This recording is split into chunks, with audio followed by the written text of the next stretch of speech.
Bonjour à tous. Donc, dans cette vidéo, nous allons voir comment créer des objets dans 3D Studio Max, comment les manipuler, comment naviguer dans une scène et comment faire de la modélisation par primitive, de la modélisation avec des objets. Donc, la première chose que l'on va faire, c'est de créer un objet et pour cela, on va créer une boîte. Avant toute chose, j'attire votre attention sur le fait que cet outil, Select Object, dans la barre d'outils ici, est sélectionné par défaut. Alors, pour créer un objet, on va aller directement sur le panneau de commande ici et on va choisir Create, Géométrie et on va se mettre sur Standard Primitives. Et là, on va cliquer sur Box. Donc là, on voit que Box se met ici en surbrillance pour nous indiquer qu'on peut commencer à utiliser cet outil de génération de box. Alors nous, on va créer notre box directement dans la vue de top. Pour ce faire, je vais faire un clic gauche ici, je maintiens le clic gauche et je glisse comme ceci pour créer dans un premier temps mon rectangle. Donc là, je peux relâcher le clic gauche et ensuite je peux glisser vers le haut ma souris et un clic gauche pour valider ici la création de mon élément. Alors, maintenant, il faut sortir du mode de création de box parce qu'il est toujours mis en surbrillance. Quand un élément est mis en surbrillance, ça veut dire pour 3D Studio Max qu'on a toujours l'intention de créer d'autres boîtes. Donc, je peux cliquer là-dessus et on voit que malheureusement, il ne désactive pas cette option. Pour pouvoir la désactiver, pour dire qu'on a fini avec cette option, on va venir sur Select Object. Et là, vous voyez que automatiquement, votre option a été désactivée. Alors, si je la resélectionne, je peux aussi appuyer sur la touche Échappe de mon clavier pour pouvoir désactiver mon objet et automatiquement 3D Studio Max va se remettre sur le dernier outil qui aura été sélectionné ici pour pouvoir désactiver cet objet. Alors maintenant qu'on a créé cet objet, on voit bien que notre objet est sélectionné pour nous par défaut. Et avant de pouvoir le manipuler, on va comprendre comment fonctionnent les différentes vues dans 3D Studio Max. Alors, pour l'instant, quand on regarde ce qui se passe ici au niveau des 4 vues, on voit bien qu'on a un objet qui est sélectionné, on voit bien qu'on a nos 4 vues ici, et on voit qu'on a une vue qui a un petit liseré autour de cette vue pour nous indiquer que c'est la vue qui est actuellement utilisée par 3D Studio Max, c'est donc la vue active. Pour choisir une autre vue, pour activer une autre vue, il suffit de cliquer avec le bouton du milieu sur la vue que l'on désire. Si par exemple je veux activer cette vue, bouton du milieu, je peux cliquer dessus et activer ainsi cette vue. Idem pour celle-ci, idem pour celle-ci. À n'importe quel moment, vous voyez que je peux choisir une vue en l'activant. Ça va être utile parce que on pourra faire des rendus de cette vue-là, ou de cette vue-là, ou de cette vue-là. Et le fait de pouvoir rendre une vue active permet, dans certaines conditions, à 3D Studio Max de savoir quelle vue il doit rendre. C'est pour ça que on a pensé à faire en sorte que le logiciel puisse savoir quelle vue doit être activée ou pas. Okay. Ensuite, maintenant, il faut savoir que ces différentes vues ici nous permettent de pouvoir voir notre objet sur différents points de vue. Donc ici, on voit qu'on est dans la vue de top. Donc, a priori, on voit notre objet du dessus. Ici, on est dans la vue de front, donc on voit notre objet de face, et vue de left, on voit notre objet de profil. Alors, si j'utilise le bouton du milieu de ma souris, donc la molette, et que je commence à la faire tourner vers moi, on voit que je peux zoomer ou dézoomer dans une vue. Si je viens ici, j'active ma vue, je peux dézoomer ou zoomer avec ce bouton. Idem pour cette vue, et idem pour la vue de perspective. Alors, ce qui est intéressant, c'est qu'on peut voir qu'on a quand même 1, 2, 3, 4 vues, et on a une vue qui s'appelle perspective. On peut donc en déduire aisément que les autres vues n'affichent pas les perspectives. D'accord? On appelle ça des vues axonométriques, et cette vue, on appelle ça une vue tout simplement de perspective. Voilà. Donc, on a la possibilité, quand on est dans une vue, de cliquer aussi à clic gauche pour activer une vue. D'accord? Mais attention, quand vous cliquez sur une vue, faites attention de d'être certain de sélectionner, enfin de cliquer sur un endroit où il n'y a pas d'éléments, à moins de savoir ce que vous êtes en train de faire. Donc en ce faisant, avec le clic gauche, j'ai perdu la sélection de mon objet. Comme je suis sur l'outil ici, Select Object, eh bien je peux sélectionner mon objet tant que cet outil est activé. Si je reviens ici, vous noterez que je perds la sélection de mon objet. Okay. Donc, on a vu qu'on peut ici zoomer, dézoomer. Si je maintiens le bouton du milieu, je peux faire ce qu'on appelle un pan view. Ça veut dire que je peux déplacer la caméra qui est en ce moment en train de filmer mon objet. Parce que là, en ce moment, ça ne se voit pas, mais il y a une caméra qui est en train, effectivement, de filmer notre scène ici. Idem pour cette vue-là, on a une caméra qui est en train de filmer notre objet, mais sans afficher les perspectives. Et idem pour tous les autres vues. Avec le bouton du milieu, on peut faire un pan view. Alors, maintenant, si j'appuie sur Alt, bouton du milieu, Alt du clavier, bouton du milieu, on voit que je peux tourner autour de mon objet. D'accord, voir ce qui se passe autour de mon objet. Donc Alt, bouton du milieu, je peux tourner autour de mon objet. Donc, si je viens ici, par exemple, en vue de front, est-ce que je peux tourner autour de mon objet? On va voir. Eh bien oui. Mais, observez bien ce qui se passe. Ici, on a une vue qui est la vue perspective, et je vous avais dit qu'ici, on a une vue de type axonométrique.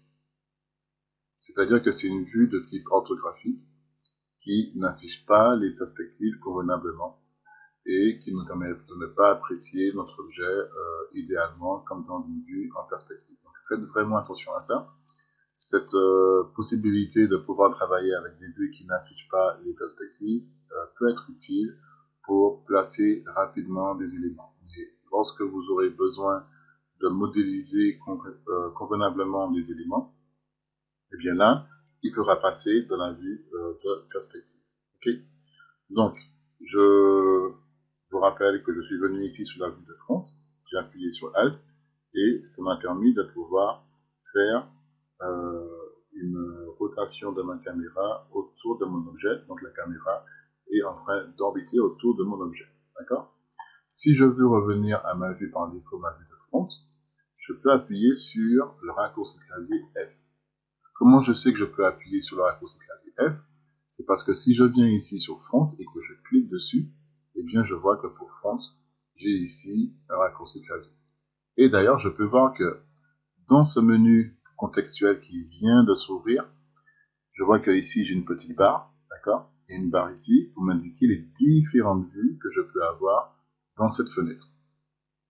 Donc je peux avoir une vue orthographique si je veux, je peux avoir une vue de back, et je peux avoir une vue de top. Rien ne m'empêche d'avoir deux fois la vue de top sur les côtés si je veux, d'accord? Mais je peux venir ici et appuyer sur F si je veux. Ok? Donc ça fonctionne, ce que je vous ai montré ici au niveau du choix des vues, fonctionne pareil pour toutes les fenêtres. Je peux avoir ici une vue de perspective si je veux, d'accord? Et utiliser Alt, bouton du milieu, pour tourner autour de mon objet. Alors, il y a quelque chose qui est assez particulier ici, c'est que on a ici une vue de perspective avec notre objet qui est plein, hein, qui a une couleur, qui a une surface, et puis ici, on a notre objet qui a des traits, qui est en mode filaire. Et effectivement, ça se voit dans les options qui sont ici. Donc, on a ici l'option Wireframe, et on a ici l'option Default Shading. Si je viens dessus et que je clique sur Default Shading, et que je cherche Wireframe, si je clique là-dessus, on voit que j'ai exactement le même type d'affichage que sur cette vue. Ça veut dire que je peux venir ici et choisir différents types d'affichage pour mon objet. Et le Default Shading me permet de pouvoir afficher, de donner une surface à mon élément. Ça veut dire que je peux venir ici et faire exactement la même chose. D'accord? Ce que je vous montre sur une vue ici est vrai pour toutes les autres. D'accord? Donc ça veut dire que je peux choisir par exemple d'avoir une bounding box. Alors là, c'est un peu trompeur parce qu'on a l'impression qu'on tombe sur une vue en wireframe. Mais en vérité, on se retrouve avec un tout autre objet, une représentation géométrique de l'espace qu'occupe notre objet s'il était contenu dans une boîte. On le verra avec l'aster après, je vous montrerai comment fonctionne la bounding box. On peut l'avoir en flat color, donc on voit que ici notre objet n'a pas d'ombre comme indiqué ici, donc ça nous donne une indication sur le fait que notre scène a un éclairage par défaut. Ça c'est quand même pas mal à noter. Et que ça c'est la couleur de base de notre objet qui est définie ici. D'ailleurs on voit que notre objet a un nom, il s'appelle box01. Donc ça veut dire qu'à tout moment je peux venir ici et je peux appeler mon objet Toto si je veux. Voilà, j'ai sélectionné ici mon élément, je l'ai renommé, j'ai appuyé sur Entrée pour valider. Et donc je vous parlais du fait qu'on pouvait changer ici la couleur de l'objet. Donc effectivement, si je clique dessus, je vais avoir une boîte de dialogue qui va me permettre de pouvoir changer à tout moment la couleur de mon objet. Par défaut, il m'indique la couleur actuelle de mon objet. Et si je veux, je peux changer ici la couleur en faisant OK. Et là, on voit que mon objet se met à jour au niveau de sa couleur. Donc ça, c'est plutôt pas mal si on a envie de changer de couleur pour nous, si on a envie de changer la couleur de nos éléments par défaut. Et on a ici, quand on clique dessus, la performance, la façon dont nos éléments vont apparaître,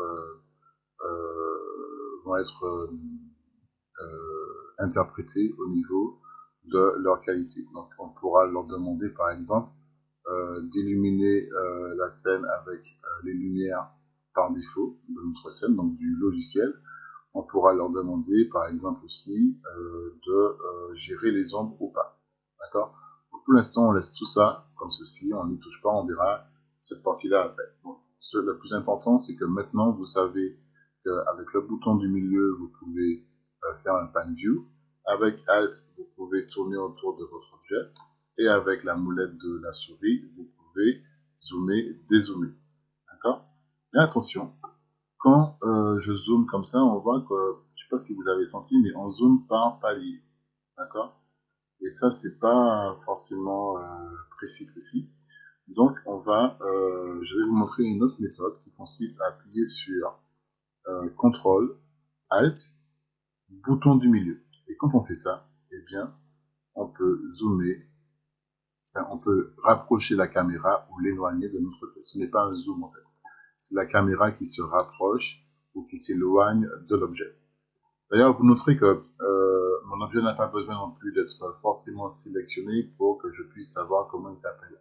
Automatiquement, 3D Studio Max m'indique, en laissant suffisamment longtemps la souris sur l'objet, qu'il s'agit de l'objet Toto. Donc, pour rappel, on peut activer ici une vue avec le bouton du milieu, soit en cliquant avec le bouton du milieu, comme je viens de le dire, ou en faisant un clic gauche. Même avec un clic droit, ça marche aussi. Hein, d'accord? Alors pourquoi tout à l'heure je vous ai montré que c'était utile d'utiliser le clic gauche?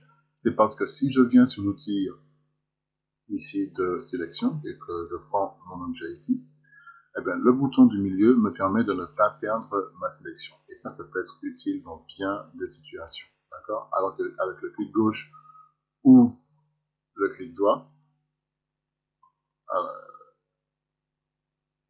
alors qu'avec le clic gauche, eh bien, on perd la sélection.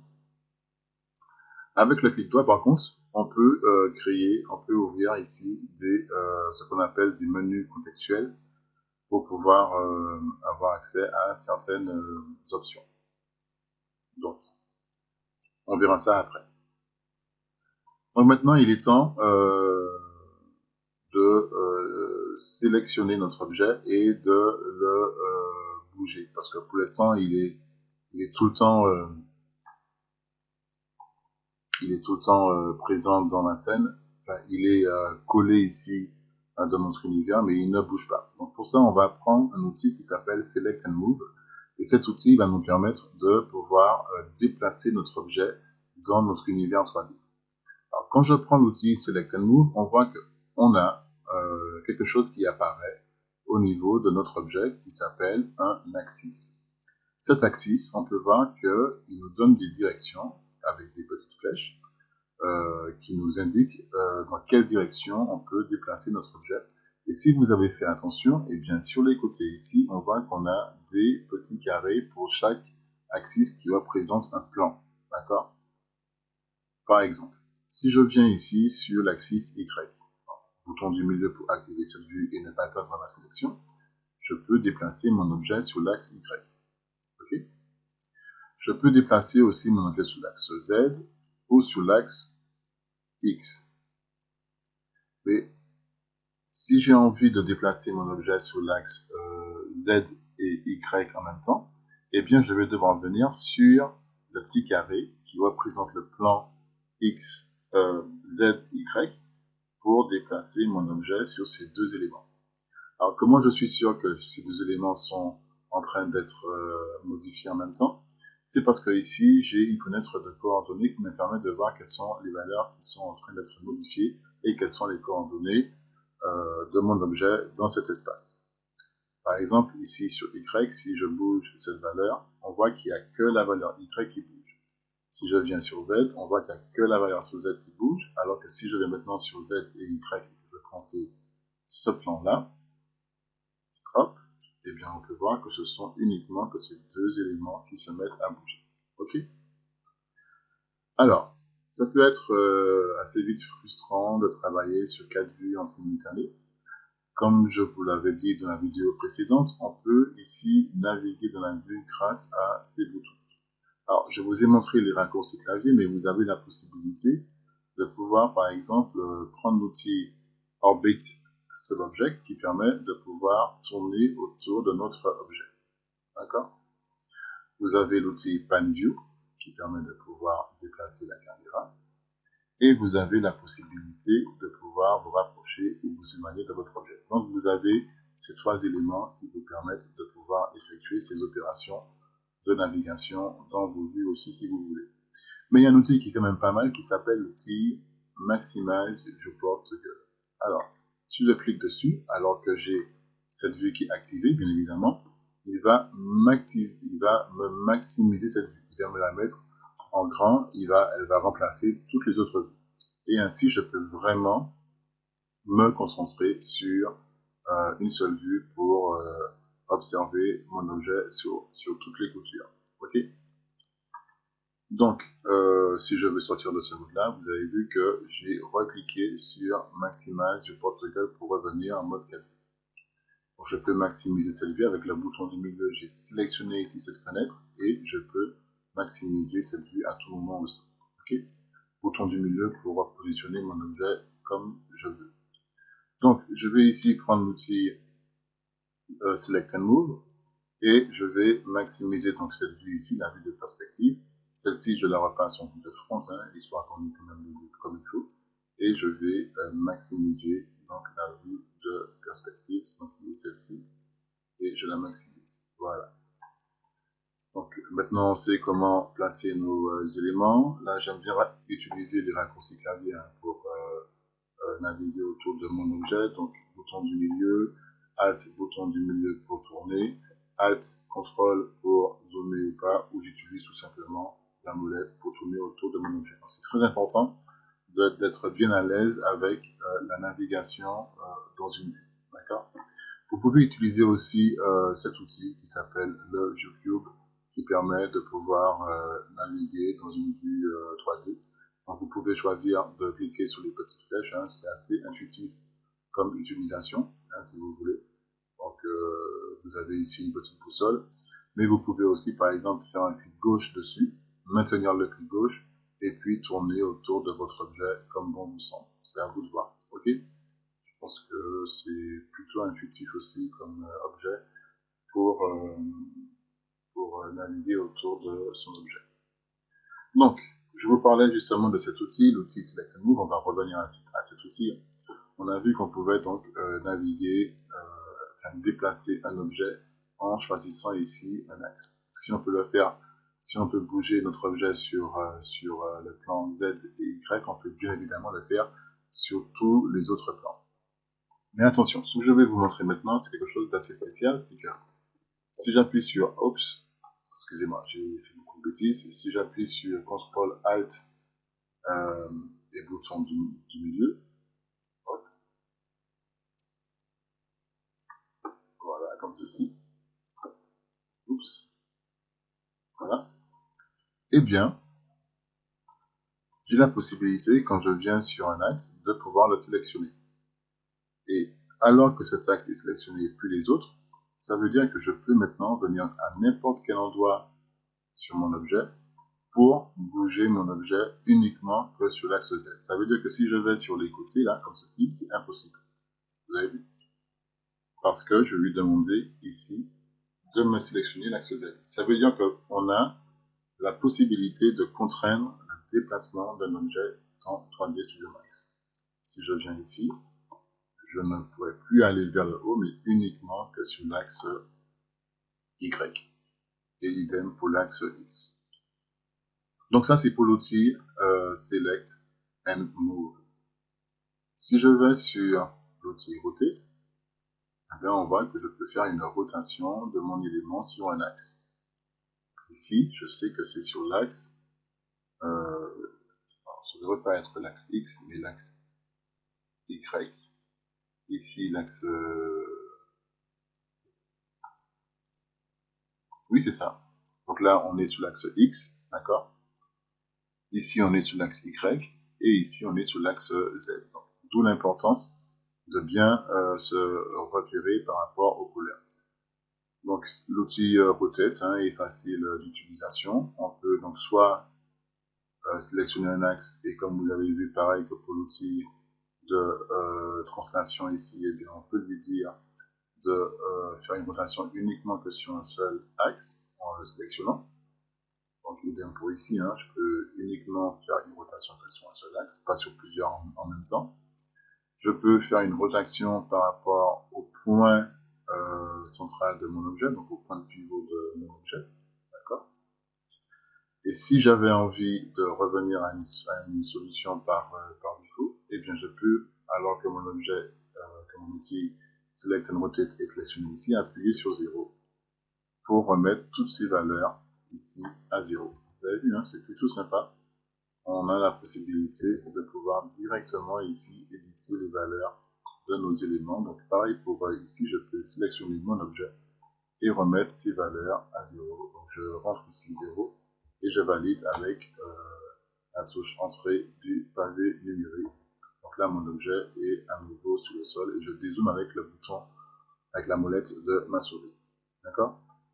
Et enfin, on a ici l'outil Select and Uniform Scale qui permet de pouvoir redimensionner notre objet. D'accord? Comme ceci. C'est plutôt sympa. Donc on peut changer notre objet d'apparence, comme ceci. Ok? Alors, et idem, si je viens ici, on voit que je suis à 39. Donc la valeur par défaut, ce n'est pas 0, c'est 100. D'accord? Il faut qu'il ait 100% de sa taille initiale. Alors vous avez vu que les autres valeurs X et Z sont contraintes. Donc ici j'ai rentré 100 et les autres valeurs se sont mises automatiquement à 100. Mais j'ai la possibilité, quand je viens ici sur l'outil Select and Move, si je fais un clic droit, d'avoir un menu qui lui est propre ici, qui est le même que celui-là, et qui me permet, si je reviens ici, vous avez vu, de pouvoir remettre ces valeurs directement à 0. Et tout au long des vidéos que nous allons voir, c'est de cette façon que je vais procéder et que je vous conseille de procéder, parce que voilà, ou alors vous pouvez passer par en bas, mais je trouve ça plus évident, en tout cas pour ma part, de passer par cet élément, de faire un clic ici et d'avoir accès à ça. Alors, attention, si jamais je bouge ici mon objet sur l'axe Y, pas la peine finalement de venir ici et de rentrer 0. Il y a une solution pour faire cette opération beaucoup plus rapidement dans 3D Studio Max. L'idée c'est de venir ici, donc là j'ai rebougé de nouveau mon objet. L'idée c'est de me servir ici d'une fonctionnalité qui marche dans les cas de figure où vous avez ici des doubles flèches. Et bien l'idée c'est de venir sur ces doubles flèches et de faire un clic droit. Et quand on fait un clic droit ici au niveau des doubles flèches, la valeur se remet automatiquement à 0. Et ça c'est plutôt pas mal je trouve comme option. Donc si je vais ici sur l'axe Z, clic droit, je reviens à 0. toujours le même ordre d'idée.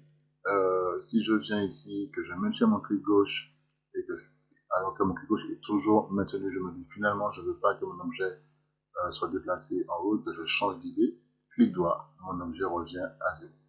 À tout moment, je peux faire un clic droit quand je manipule un élément, alors que mon clic gauche est toujours enfoncé, je peux faire un clic droit et mon objet revient à sa position d'origine, avant la modification en tous les cas. Donc si je viens ici sur la rotation, clic droit, j'annule toutes les opérations de transformation que je suis en train d'effectuer. Ok.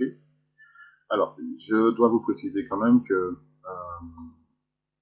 tout ce que nous avons fait jusqu'à présent, avec ces trois outils, ce sont des opérations de transformation.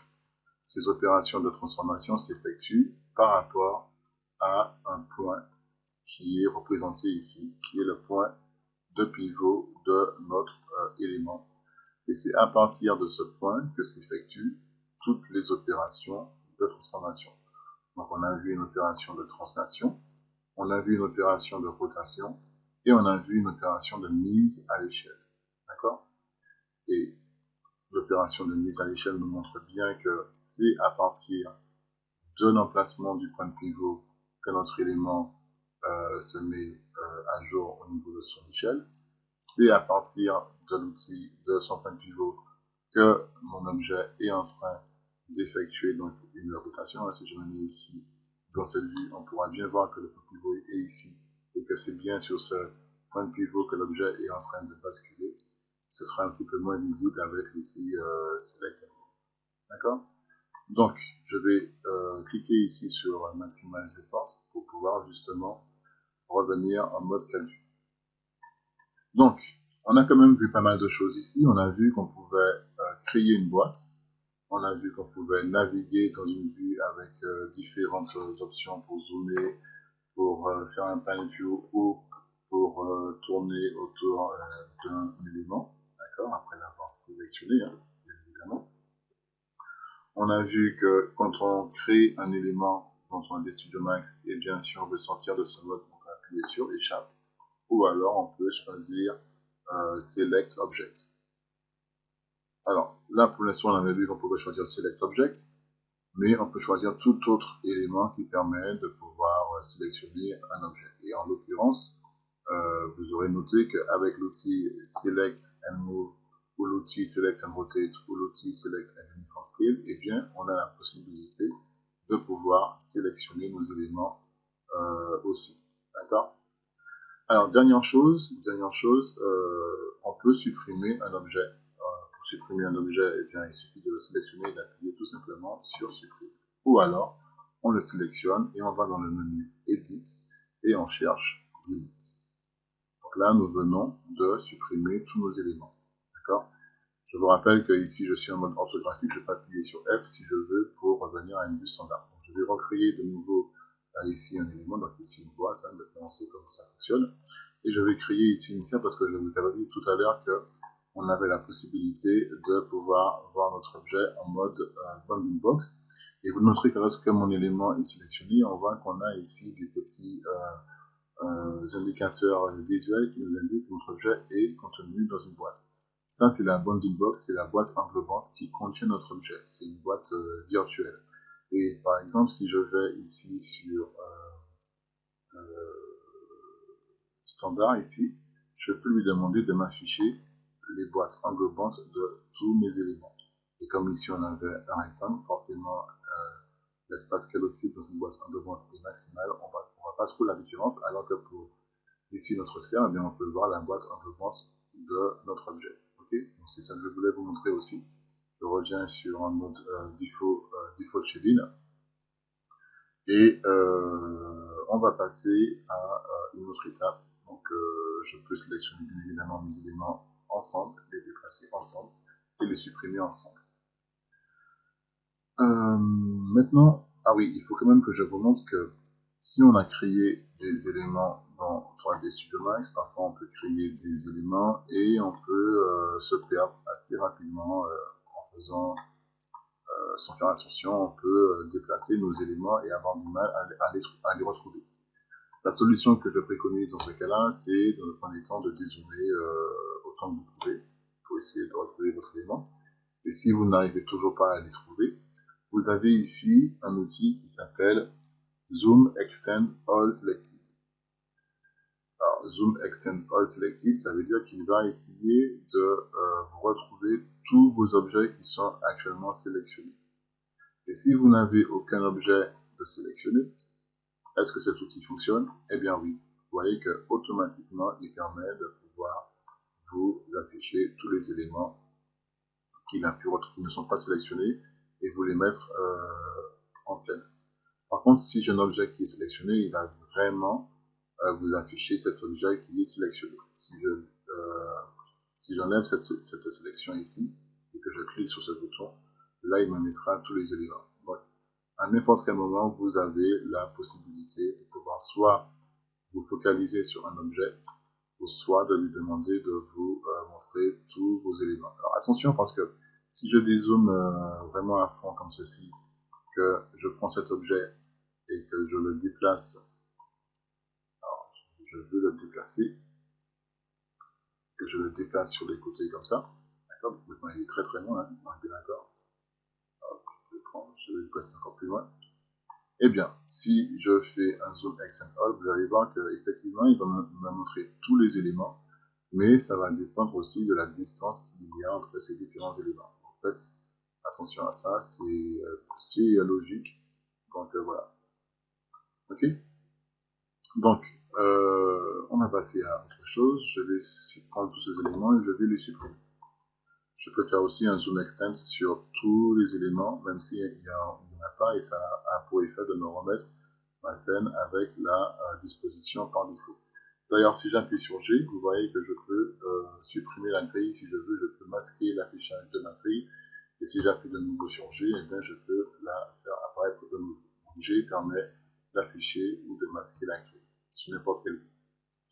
Je vais vous montrer en fait qu'on a la possibilité, avec ce qu'on voit ici, de créer rapidement des éléments. Par exemple, si je prends ma boîte ici, je peux venir en vue de top et me servir de ces différentes vues pour donner une épaisseur à mon élément. D'accord?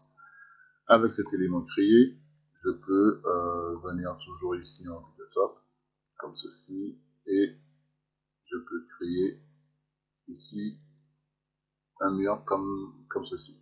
Là, je suis en train de vous montrer que je peux créer des éléments, je peux faire de la modélisation en créant différents objets dans 3D Studio Max.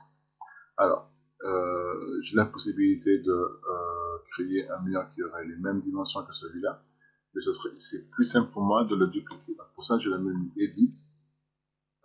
Dupliquer, ça n'existe pas, ça s'appelle ici Clone. D'accord? Donc, pour dupliquer un objet en 3D, on va le cloner. CTRL V.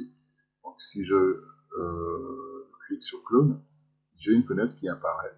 Et par défaut, on va se mettre sur copie et on va faire OK. Et grâce à ça, eh bien, je peux faire un clone de mon objet. D'accord? Idem pour ici, hein, je peux faire un clone de mon objet ou un CTRL V. D'accord? Je fais OK. Et je me sers des différentes vues pour placer mes éléments au bon endroit. Alors là, je commence à avoir des petits soucis de fichage. Voilà, c'est bon, le compte est revenu à la normale. Et on voit que je peux commencer en zoomant un petit peu et en lui demandant par exemple ici de se contraindre uniquement que sur la vue Y. Voilà. De venir et de placer mon objet au bon endroit. Ici, on va aller sur l'axe X. Je peux revenir ici, hein, et sur l'axe X, déplacer mon objet bien comme il faut. Vous avez vu que ici, j'ai cliqué sur X, et sur cette vue, j'en ai profité pour déplacer mon objet où il fallait. Donc, pareil ici, j'ai toujours l'axe X qui est conservé ici comme sélection, et je peux ajuster ainsi la position de mon objet. Et a priori, on est comme le Kinder, on est bueno pour cette partie-là. Ok. Donc vous avez vu que je peux créer des éléments assez rapidement avec ces éléments. Et pourquoi pas venir ici prendre cet élément de nouveau encore. Et alors, ce qu'on va faire, c'est qu'on va prendre la vue de front ici, on va aller sur Box et je vais en profiter pour créer une vue comme ceci. Et sur la vue de left, je vais gérer l'épaisseur. Je peux prendre l'outil Select and Move pour sortir du mode création de box et positionner. Donc là, je ne vois pas très bien, j'appuie sur G pour enlever la grille et positionner mon objet comme ceci. Vous voyez que là, je viens de créer une boîte ouverte avec simplement des éléments. Okay. Ça, c'est plutôt sympa, je trouve. On vient de faire donc là de la modélisation par objet, tout simplement. Donc pour ça, on a quand même vu qu'on pouvait dupliquer un objet. Mais vous allez voir que y a une méthode qui est encore plus simple que ça. Donc je vais maximiser ici cette vue-là. Et je vais vous montrer qu'on a la possibilité. Donc je vais prendre cet élément. Je vais le supprimer. Vous savez que maintenant on peut le sélectionner, appuyer sur la touche supprime. Ça va très très vite, c'est rapide. Je peux prendre cette partie-là et je peux la supprimer aussi. Je vais conserver ces trois éléments-là. Et lui, par exemple, je vais le sélectionner et je vais appuyer sur Shift. Et je vais lui demander, en appuyant sur Shift, de me déplacer cet objet. Et vous voyez que quand j'appuie sur Shift, eh bien, ça me duplique automatiquement cet objet. Et en plus, il m'ouvre cette fenêtre de clone option avec une option supplémentaire pour me demander combien de copies je veux avoir. Si je laisse une copie, ben, très bien, il me fait une copie. Okay. Je réitère l'opération. Si je vais sur Shift et que je réitère la même opération et que je mets plusieurs copies, eh bien, il va me faire une, deux, trois copies avec le même écart qui existe entre cet élément et cet élément. Vous avez vu? Ça, c'est plutôt sympa comme option. Et ainsi, je sais que je peux, par exemple, en ayant cette idée en tête, donc là, je sélectionne et je supprime les éléments. Je me mets en vue de front en appuyant sur F. G, j'enlève la grille. Ici, je vais lui demander de se mettre en mode wireframe pour mieux voir mes éléments. Je peux prendre donc cet élément, appuyer sur ça, voilà, sur Shift, et lui demander 3 copies. 3 copies, s'il veut bien. Je fais OK. Donc là, je mets 3 copies. F3. Ah oui, excusez-moi, je ne vais pas faire F3. Je reviens ici sur Default Shading. Ah oui. Et je vais appuyer sur P pour passer en mode perspective. Alors, vous avez vu, hein, j'étais ici en wireframe. Voilà. Et plutôt que d'aller ici sur Default Shading, j'ai appuyé sur F3. Voilà, du clavier. Et vous avez vu que F3 me permet de pouvoir switcher entre le Default Shading et ici le mode wireframe. Donc c'est un moyen pour moi plus rapide de voir un petit peu comment mes éléments sont posés, sont positionnés. Je vais vous proposer un exercice par rapport à tout ce qu'on vient de voir, qui est relativement simple. Ça va être de réaliser un temple. Un temple à partir de Primitives. Alors, je vous montre un petit peu l'exemple. Hein. Je peux venir ici, je peux créer ici cet élément-là. Et cet élément-là va me servir de base pour... il est trop petit. Je vais dézoomer un tout petit peu. Je vais créer quelque chose de beaucoup plus court. Voilà, comme ça. Et hop, je dézoome. On va voir en mode 4 vues ce que ça donne. Hop, hop. Essayez de bien dézoomer. Merci. Voilà. Voilà. Donc, vous voyez un petit peu la différence avec la vue orthographique et la vue perspective. Comment ici la perspective n'est pas bien respectée. Enfin, bref. Donc là, ici, on a toujours pour l'instant créé des éléments avec du box, mais on peut créer des cylindres, des tourbus. Je vous laisserai exploiter, enfin, explorer un petit peu tous ces éléments-là. Et moi, je vais, par exemple, prendre ici le cylindre et je vais me permettre de créer un cylindre ici, comme ceci. Et je vois bien qu'il rentre trop dans mon objet, donc lui, déjà, il est peut-être un petit peu trop épais.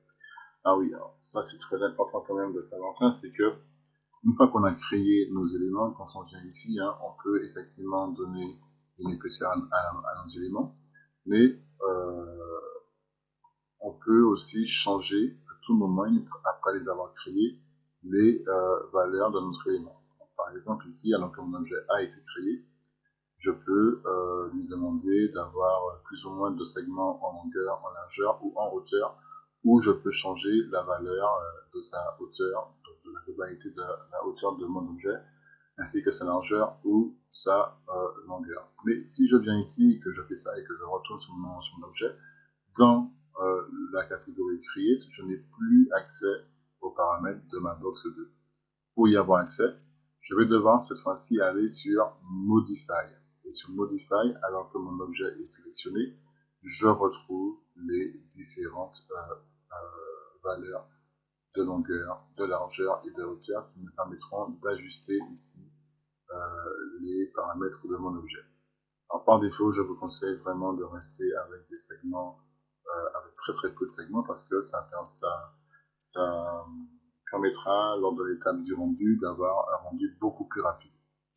Donc, dans ce cas-là, ici, par exemple, je peux venir ici et je peux lui demander au niveau des segments de la hauteur, hein, donc j'en ai 1, 2, 3, 4, 5, et pouvoir les supprimer en faisant, si vous vous rappelez, oups, je resélectionne mon objet en faisant un clic droit sur les petites flèches. D'accord? Donc, j'étais en train de dire que, alors ça, je vais le prendre, je vais le supprimer, hein, maintenant qu'on a vu comment on peut faire pour revenir sur les paramètres. Je vais venir ici et je vais lui demander au niveau de sa hauteur d'avoir quelque chose de nettement moins épais ici. Et je vais zoomer avec la molette de la souris pour déplacer cet objet ici sur l'axe X. Et en vue de top, je vois que l'objet il n'est pas bien placé. Je vais appuyer sur G ici pour enlever la grille et je vais le placer ici à ce niveau-là. D'accord? Donc on peut voir hein, ici si je regarde comment ça se passe au niveau de mon objet, comment ça se passe. L'idée c'est que je vais créer un temple, comme je vous ai dit, et ici ça va me servir de colonne. Donc je vais prendre cette vue-là, cet objet-là, je vais appuyer sur Shift pour dupliquer mon objet vers le haut comme ceci, et je vais en faire qu'une seule copie. Donc j'ai appuyé sur Shift et j'ai choisi uniquement que l'axe Z pour déplacer mon objet. Alt, bouton du milieu pour tourner autour de l'objet. Donc je regarde un petit peu ce que ça donne, c'est parfait. Cet objet, on a vu qu'on pouvait... Alors, là on voit que c'est peut-être pas... Alors j'appuie sur Z, sur Y, on va voilà, le mettre comme ça. Parce que c'était un petit peu... L'objet pouvait sortir, il n'était pas assez... comment dire l'objet n'était pas assez bien positionné par rapport au toit, donc je préfère l'avoir dans cette configuration. Donc on a vu qu'on pouvait aller quand même sur File, sur Edit et faire un clone pour dupliquer un objet. C'est ce que je vais faire ici. Je vais faire une copie de mon objet. Donc là j'ai un cylindre sur un cylindre. Ça veut dire qu'en allant sur Modify ici et en ayant ce nouveau cylindre donc, de sélectionner, je peux à tout moment venir changer sa taille, comme on peut le voir ici, d'accord, et son radius. Ça se voit ici, hein, et ça se voit ici aussi. Donc là, je suis en train de lui dire, ok, ben, je veux que mon objet ait un radius comme ceci en bas. Alors, je peux le mettre un peu plus gros si je veux, hein, ce radius, voilà. Okay. Et changer à tout moment ici sa taille. Je peux appuyer sur Shift et dupliquer mon objet ici. Voilà. Comme ça, je sais que j'ai ces éléments qui sont pris. Je regarde si je l'ai bien positionné. On voit qu'il y a un petit espace ici, ce n'est pas normal. Donc c'est pour ça qu'il faut zoomer souvent. Et là, je sais que maintenant il n'y aura plus d'espace. Je vais faire ce qu'on appelle un rectangle de sélection avec l'outil Select and Move. Hein. Un rectangle de sélection sur la vue qui me paraît la plus utile. Hein. Soit peut-être la vue de front comme la vue de left. Mais dans ce cas, pour moi, ça va être la vue de left. D'accord? Je sais par rapport à la direction ici sur l'axe X. Ça se voit ici, ça se voit ici. J'appuie sur Shift et je vais dupliquer mon objet avec Shift. 1, 2, 3, 4, 5. Allez, on va faire 5 copies peut-être. Ça va déborder très légèrement. Et cette dernière copie, je peux la prendre, je peux la supprimer. Et je peux essayer de voir si je peux placer tout ce petit monde comme il faut au centre. Alors si jamais ce n'est pas suffisant, rien ne m'empêche de sélectionner cet élément, de le supprimer. Hein. de venir ici, d'aller sur Modify et de lui demander d'ajuster ici la valeur de mon élément à tout moment, voilà, comme ceci, et voilà. Donc quand je suis en mode wireframe, c'est très évident pour moi, c'est plus facile pour moi de sélectionner un groupe d'objets et de les placer comme il faut. Et alors qu'ils sont sélectionnés, je peux appuyer sur Shift et je peux les dupliquer sur les côtés comme ceci. Et je fais OK cette fois-ci, je ne demande qu'une seule copie. Pareil ici, j'appuie sur Shift et je duplique cet élément, je fais OK. Et je vais mettre cet élément ici à ce niveau-là. Vous voyez que là, on commence déjà à avoir quelque chose qui ressemble à un temple, si on veut. Je vais en profiter pour dupliquer cet élément. Je vais faire OK. Là, maintenant, je vais aller un peu plus vite. Hein. Je vais donner un petit peu d'épaisseur à cette partie-là. D'accord. En vue de top, qui sera ma vue de référence, je vais lui demander de réduire cette partie-là et de réduire cette partie-là comme ceci. Et en vue de front, je vais venir baisser cette partie comme ceci. Je vérifie qu'il n'y ait pas d'espace. Je peux prendre cette partie-là, appuyer sur Shift, la dupliquer pour créer ici une deuxième partie. Grâce à ça, je vais pouvoir, et je vais quand même lui donner un tout petit peu plus d'épaisseur, hein, parce qu'on est créatif, hein, voilà, quand même, il faut être créatif. Ensuite, je vais pouvoir aller sur un outil qui s'appelle Pyramide. Voilà, Pyramide, qui permet de créer des pyramides. Donc, hop, vous avez vu, hein, c'est sympa. Et positionner ma pyramide sur le toit, comme ceci. Donc, on va ça un petit peu trop dans l'objet, voilà. Et je vais aller sur Modify pour ajuster donc, les paramètres comme il faut. Hein. Hop, donc ça va demander un tout petit peu. Alors, je peux le placer à l'œil, hein, d'accord. Hop. La hauteur, on peut baisser un tout petit peu la valeur. Après, c'est vous qui êtes les créatifs. Et ajuster ici cet élément. Et puis, il ne me restera plus qu'à dupliquer cette partie-là pour dire que lui, il va avoir de l'épaisseur comme ceci. Voilà, on va beaucoup d'épaisseur. Et je vais lui mettre un petit peu plus, voilà, mais plutôt ici, tout petit peu. Et pourquoi je fais ça? C'est parce que je vais en fait le dupliquer cet élément comme ceci ici, et je vais créer des marches. Donc l'idée, donc je vais faire des marches qui vont nous permettre de monter dans ce petit temple. Et pour ce faire, je vais donc chercher les bonnes valeurs. On va dire que les marches, elles ont à peu près cette largeur-là. Elles auront à peu près cette hauteur-là. Et je vais venir ici, positionner mon élément comme ceci, donc à ce niveau-là, faire un shift. Donc je vais essayer de pas aller trop loin et faire une, deux, trois copies, hein, voilà. J'en fais toujours une de plus au cas où. Et puis celle-là, je vais la supprimer. D'accord. Donc on a vu que...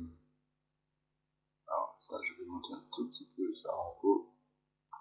Et je vais essayer de prendre tous mes éléments comme il faut.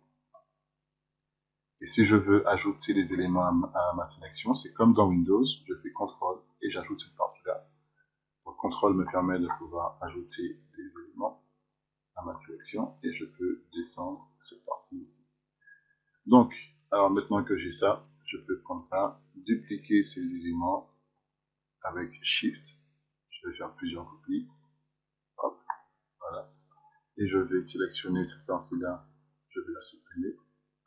Ces éléments-là, je peux les supprimer. Je pense que vous avez compris un petit peu l'idée. Je vais supprimer et je vais supprimer ça. Donc vous avez vu, hein, j'ai créé des marches pour accéder à mon temple. Donc je peux maximiser ma vue, si je viens. Et vous voyez que je viens de réaliser assez facilement avec des objets par défaut mon temple. À tout moment, je peux venir ici, sélectionner donc un des éléments pour savoir ce qui a été créé dans ma scène, je fais OK, et là, je peux sélectionner mes éléments. D'accord? Donc, vous avez vu comment on fait pour modéliser des objets, comment on fait pour faire de la modélisation par primitive avec des objets dans 3D Studio Max.